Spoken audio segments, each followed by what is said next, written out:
2021 вчера објави видео на кое што видовме дека една жена е оставена со мртов плод да чека 3 дена за прекинување на бременост. Со ова се покажа дека новиот закон за абортус, донесен 2013 година, има штетни последици и тоа најмногу врз оние кои што се социјално загрозени.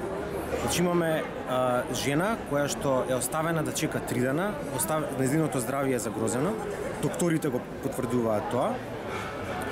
И тоа е оној член од законот кој што вели дека пред прекинувањето на бременоста мора да се чека 3 дена за жената дополнително да размисли дали ќе ја прекина бременоста.